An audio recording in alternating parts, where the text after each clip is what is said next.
من میفهمم که خواهر و اپا را گرفتن در اسلام روا نیست و او میفهمانم، اما او میگوید که خواهرم او را و هم فرزندانش را نگاه و بینی میکند. یعنی خواهرم بیاید، این باز به من نزدیکتر است که هم خودم نگاه و بین میکند، هم فرزندهام نگاه و بین میکند. زنی بیگانه باشد در نبودن من، نه او را در خانه میگنجاند و نه فرزندانش را. یعنی زنی بیگانه را بیاری، نه مرا نگاه میکنه نه فرزندهای ما را. من چیکار کنم داملای عزیز؟ این مسئله هست که این خداوند حل کرده است، این پیغمبر حل کرده است. در اینجا دیگر مراجعت داملا هیچ حاجت نیست. منم آن چیزی که قرآن میگوید، آن چیزی که حدیث پیغمبری خدا میگوید برای این برادر میرسانم که زن اوله را طلاق میکنی، عده زن اوله میگذرد، بعدا خواهر او را نکاح کرده در نکاح خود میدراری. این زمان برای تو چی هست؟ حلال از خواهر او، وقتی که اگر اپای او را تو طلاق دهی، طلاق میدهی. وقتی طلاق دادی این برای تو بیگانه می شود. این شب فراموش نکنی. این زنی که با تو 6 فرزند دارد و چندین سری سال زندگی کرد، امروز تقدیر خدا بوده است بیمار شده است، بعد طلاق دادن او خواهر او برای تو درست می شود. و الا اگر 1000 زاره و تولا این زن برای تو کند و تو اگر با این عمل زیش دستزنی، تو در نزد خداوند رسیا و گناهگار می شوی و تو همچون زیناکار در نزد اسلام شناخته می شوی. از این خاطر خواهر او را طلاق ده، اپای او را طلاق ده.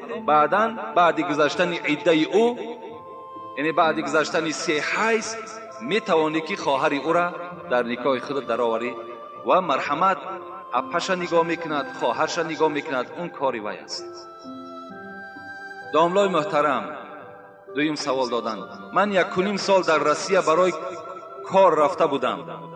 شکر الله پاک را میکنم که در این مدت نه گوشت خوک خوردم و نه پیوه و نه عرق.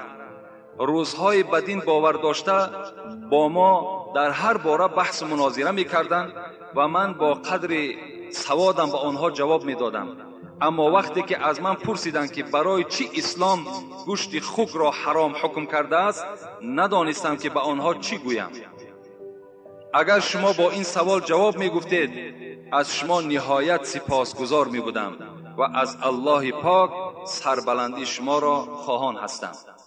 این برادرها را خدا نگاه بدارد که در همین خیل دولت کفر وقتی رفته برای زندگی کار میکنن، پول و مال جمع میکنن برای بهبودی زندگیشان، با بزم این به گوشت خوب نزدیک نمیشوند، با عرق نزدیک نمیشوند، با پلیدی های خداوند نزدیک نمیشوند. خوش به حالشان، خوش به حالشان که این گونه یعنی صبری خیلی کاملی را خداوند نصیب اینها گردانیدگی هست. من برای این برادر میخواهم از مراجعت دکتر یوسف قرضاوی از حلال حرامش یعنی بیان کنم که این حضرت فقط فرمودن که یعنی گوشت خوک خوردن، امروز تمام طبیبها آشکار کردند که در گوشت خوک کرم‌های وجود دارد که انسان را عاقبت به هلاکت میرساند. این را میگه یک کشفیات امروز تمام طبیب‌های دنیا است. حکمت‌های زیاد دارد میگوید همین یوسف قرضاوی. لیکن آینده با مرور زمان، با این پیشرفتی که در علم چی طب هست و چی علم زمانه هست، این آشکار می شود که چرا خداوند همین خوک را حرام گردانیدگی هست. در قرآن خداوند میگوید که انما حرم علیکم المیتة والدم واللحم الخنزیر، سوره بقره. خدا گفته بود است من برای شما حرام گردانیدم خود مرده را. یعنی سحر میخیزی که گاوت مردگی است، سحر میخیزی مرغت مردگی است، سحر میخیزی که گوسفندت مردگی است، انا همون برای تو میگد حرام است. اگرچه متاسفانه امروز از بعضی برادرها میشنویم که پدر ما برای ما گفت که در بین مردم آشکارا نکنین، امروز دستمان تنگ است، خدا خودش میداند، هیچی باکی ندارد.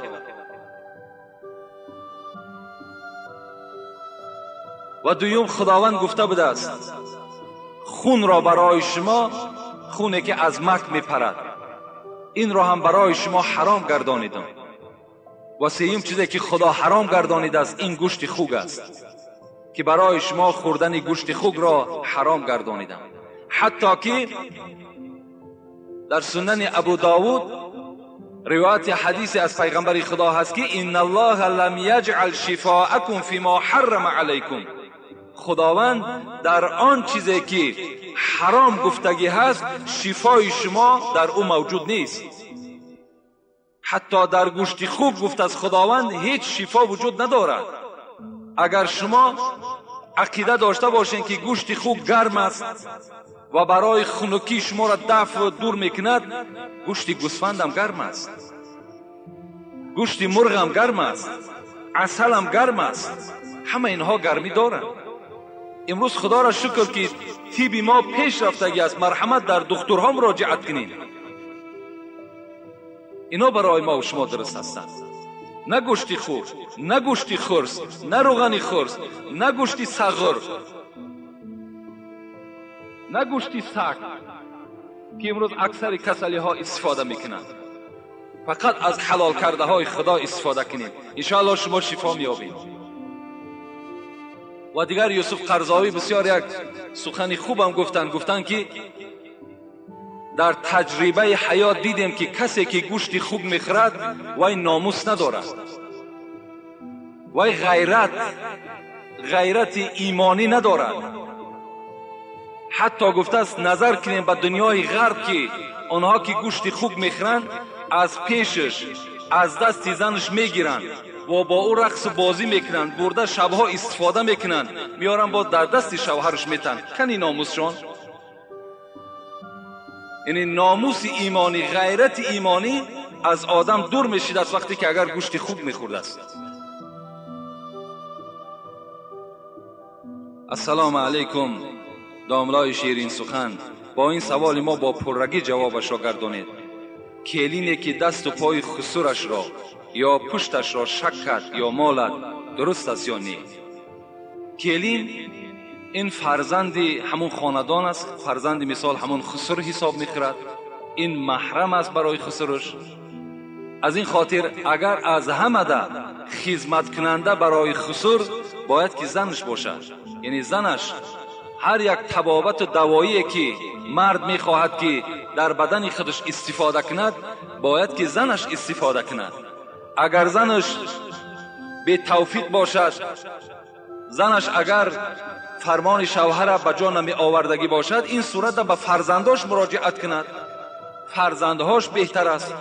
اگر وقتی که زن سخنش قبول نکرد فرزنددار نباشد، این صورت می تواند که کلین از آن موضع هایی که از زیر ناف تا زیر زانو را نظر نکرده دیگر موضع ها را چکار کند؟ مثال چی نمود دوایی که نباشد استفاده کنند، جایز است. این مختصرا از باز برای کسی لازم است آمدد سوال کنیم پرتر جواب کنیم. بسم الله الرحمن الرحیم. السلام علیکم و رحمت الله و برکاته. داملای شیرین بیان، با این سوال من جواب دهید. اگر زن فرزند خودش را با زبان دشنام دهد، گوید پدر لعنت یا که صغیره حرامی گوید، چی باید کرد؟ و یک سوال دیگر، در مسجد ما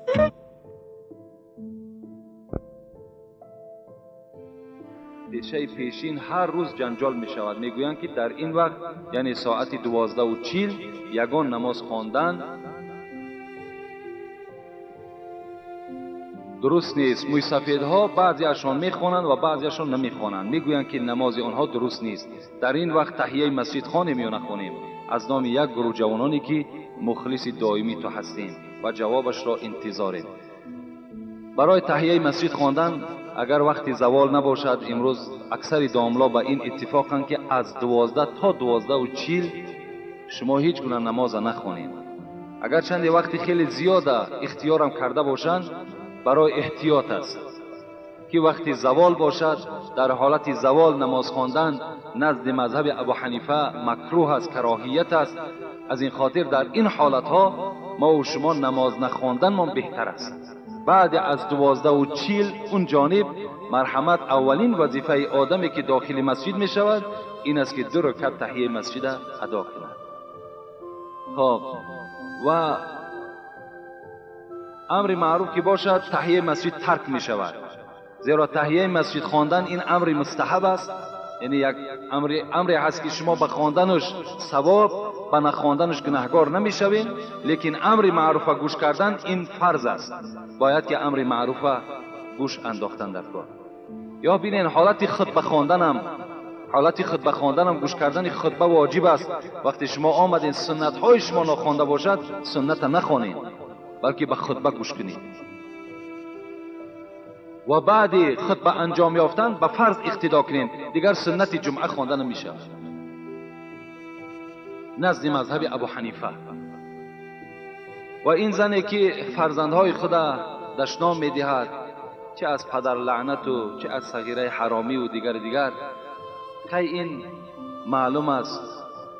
وقتی که زنی که به فرزند خود پدر لعنت میگوید، یعنی وقتی شوهر خودش را لعنتی که خواند، از این زن دیگر بدبخت دیده شخص کی هست؟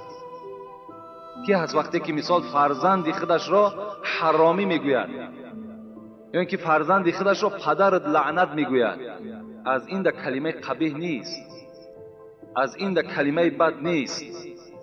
وای به حال همون زنی که البته این لفظ در فرزنداش استفاده میکنه. انشاءالله من این مسئله ها را در باب همون حق زنها و جمعه دیگرش حق شوهرها همش با پرگی به شما بیان میکنم. میتوانید که این کسیته ها را برده در نزد همون عائله هاتان گذارین، انشاءالله گوش اندازند، شاید که خدا اونها را هدایت کند. السلام علیکم داملای شیرین سخن، شخصا برای من محبوب هستی. من یک چند سوالی دارم، میخواهم پاسخش را بگیرم. شخص 5 وقت نماز را ادا میکند ولی ناس میکشد و همه کارهای غیر اسلامی را بس کرده است ولی ناس را نه. درباره ناس کمی روشنی میانداختید. من برای پیدا کردن رزق روزی به شهر دوشنبه رفتم، در ساختمان کار میکنم. در روز جمعه مرا اجازت نمیدهند که به نماز جمعه روم.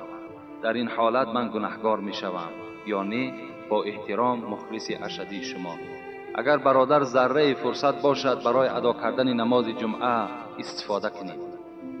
اگر در کجایی که شما باشین فرصتش باشد، اگر از همان سردارهاتون التماس کنین، زاره کنین، تولا کنین، اگر اجازت دادن حتمی کاری کنین که آمده جمعه را خوانین. لیکن وقتی که رئیس های شما، سردارهای شما را رخصت ندادند، اجازت ندادند، در گناه شما اونها شریک هستند. و شما می توانید که یعنی بعد ادای جمعه خلیفه جمعه یعنی نماز پیشین ادا کنید. و در باب ناس چند بارها گفتیم که یعنی در دست من یک کتابی هست از یک شیخ عرب، چاپ مدینه هست، که در باب همین مخدرات، چه از سیگاریت و چه از ناس و چه از گیروئین و چه از بنگ و از نشه و از همه اینها صحبت کردگی هست. همه اینها را یک حدیث پیغمبر خدا را دلیل میکند که پیغمبر خدا گفته بود است لا ضرر ولا ضرار فی الاسلام. اسلام گفت چنین شعار دارد، اسلام ما یک شعار دارد، همه شما دانید، نه به کسی ضرر برسان، نه از چیز ضرر ببین. پیغمبر گفتند نه به کسی ضرر برسان، نه از چیز ضرر ببین. این شعار تمام مسلمان هاست. باید که همه ما و شما با این شعار عمل کننده باشیم. یعنی ناس، سیگارت، همه اینها ضرر کننده در جان ما و شما هستند، در نفس ما و شما هستند. اگر باور کنین یک دهانی که اگر ناس نکشیده باشد، نظر کنین با اون دهان و با دهانی که ناس کشیدگی هست، با اون دهان نظر کنین. باور کنین دهان آدمی ناس نکشیده باشد، وای به منزله یک قصر است، زیبا است، زینت دارد. لیکن آدمی ناسکش دهانش، همون دهانش مثل خانه ویرانه است. یک خانه که همش چپشیدگی، داخلش خیلی ویران است.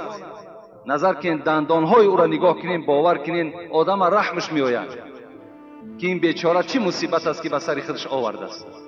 وای به حال همون زنی همون که نفسی او را چه نفس میکشیده باشد، خودش کو در یک بلا، با او زنم بیچاره در زندان دچار شدگی است.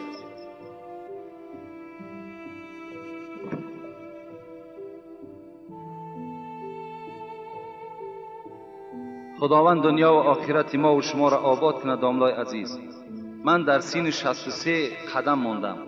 سلامتیم خدا و شکر خوب است. 4 سال پیش دختر 24 سالم از دنیا گذشت. بعد این زنم عزا گرفته است.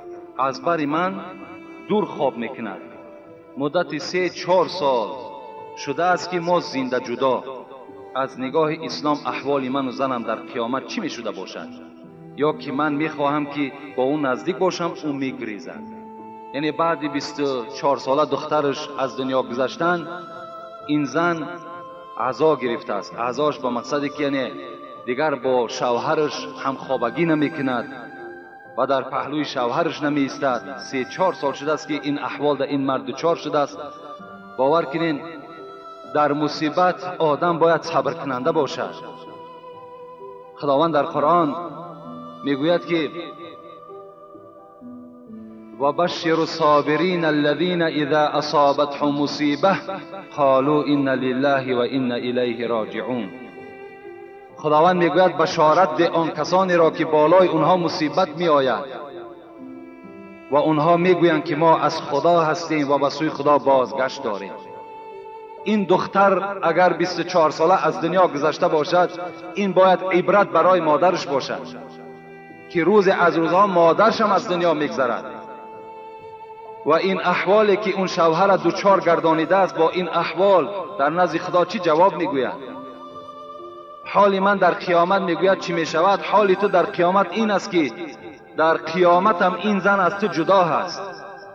پیغمبر خدا گفتند که زنها را پیش شوهر میارند، میگویند آیا با این زن میخواهی که در همین جنت زندگی را دوام دهی؟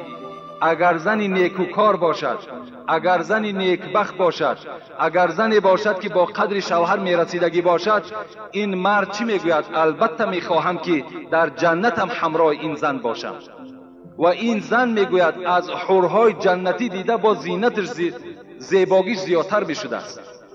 لیکن زنی که در دنیا مرد آزار میدهد، مرد غم و دقت میدهد، مثل این مادری که کرده است، اینها از این شوهر جدا هستند. راحت این شوهر دیگر در جنت نمیبینند. انشاءالله این سوالهای خیلی زیاد در باب زنها نزد من هست. از این خاطر من هم به یک خلاصه آمدم که در باب زنها یک صحبت مکمل انشاءالله برای شما میرسونم که همین زنها مردها را احترام کنند. البته سبب به احترامی مردها امروز به همه ما و شما معلوم است که زنها از امر معروف دور هستند. زنها سخن خدا را نمیشنوند. زنها از این صحبت‌های ما محروم هستند. برای همین است این مصیبت بالای تمام مردها آمده است که زنها نمیدانند که شوهر در اسلام چه قدر و چه قیمت دارد.